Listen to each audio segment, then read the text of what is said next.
So now to the third and final part of this morning's presentation. What are the consequences of redefining marriage? Because you could say, all right, I'm tracking with you. This is what marriage is. It's a comprehensive union. Spouses engage in a comprehensive act oriented towards a comprehensive good. They commit to comprehensive commitments. It matters because that union of a man and a woman can produce a child. Children deserve a mother and a father. Fine and good. But how does allowing Adam and Steve get married impact any of this? How would redefining marriage to include same-sex couples in any way take away from the public purpose of marriage? It's a good question. It's the next logical question. And let me say three things in response.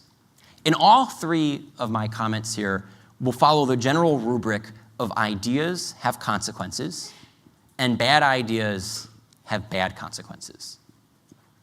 And so for the first consequence, I'll say is that if you were to redefine marriage to eliminate the norm of sexual complementarity, there would be no institution left in civil society and in public life that upheld, even as an ideal, that every child deserves both a mother and a father. The message that redefining marriage to make it a genderless institution would send is that men and women are interchangeable, that mothers and fathers are substitutionable, and that two moms or two dads is the same thing as a married mom and a dad. So the law would be teaching something about marriage, and it would be teaching that marriage is much more about the desires of adults than about the needs of children. It recenters the marital relationship around adult romance, adult emotion. As I mentioned at the beginning, the priority of the intense emotional union of the adult, rather than about the type of institution that can create new life and then unite that new life with the man and the woman who gave him or her new life. And if you doubt that the law has the power to teach like this, think about how we redefined marriage the first time, with the introduction of no-fault divorce. In the common law tradition, marriage had a strong presumption of permanency, but on certain occasions, under certain conditions, you could receive a bill of divorce. And in the common law, there were the 3 A's of abuse, abandonment, and adultery. Serious reasons for declaring your marriage to have to end, to have to cease. My spouse is abusing me, my spouse has abandoned me, my spouse has committed adultery on me. Those were the types of reasons that would take a marital relationship that was expected to be permanent till death do us part and declare it over. With the introduction of no-fault divorce, a spouse could now abandon his or her spouse for any reason or for no reason at all. That's the idea behind no-fault divorce. You don't have to cite fault. And what we saw was that divorce rates actually more than doubled. They've since lowered just a little bit. Because the law taught something. The law taught that marriage need not even aspire to be permanent.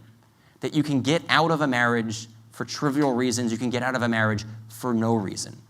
And the law shapes culture. Our culture then shapes our beliefs, and our beliefs then shape our actions. This is the pedagogical function of law. The law functions as a teacher. And so what the law would be teaching here is that marriage is mainly about adult romance, not about stable family life for creating and then raising children. And if you think about the statistics I mentioned just a moment ago, 40% of all Americans, 50% of Hispanics, 70% of African Americans born to single mothers. And then all of the social costs that come with that in terms of child poverty, decreased social mobility, increased crime, increased welfare spending. It suggests to me that the most pressing social problem in America right now is the problem of absentee fathers. But how will we insist that fathers are essential when the law is teaching that fathers are optional? And that's the question for President Obama after he evolved on marriage. When you read back to him that quote about the importance of fathers, how can he insist and have the law send that message that fathers are essential when he now supports redefining marriage to make fathers optional?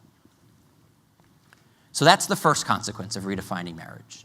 It changes the meaning of marriage, and it changes what the law will teach about marriage, which will in turn change what people believe about marriage, and which will in turn shape how people live out marriage.